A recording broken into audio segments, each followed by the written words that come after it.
దేవుని పిల్లలైన మీకందరికీ కృపయు సమాధానములు మెండుగా కలుగునుగాక.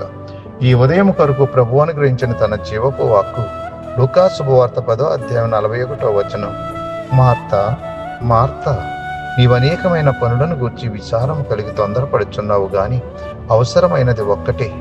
మరియ ఉత్తమమైన దానిని ఏర్పరచుకునెను, అది ఆమె యొద్ద నుండి తీసివేయబడదు. అవసరమైనది ఒక్కటే. లోకములో ప్రతి ఒక్కరము ఎప్పుడు బిజీగానే ఉంటూ ఉంటాం. ఏదో ఒక వ్యాపకం మనలను స్థిమితముగా కూర్చొనివ్వదు.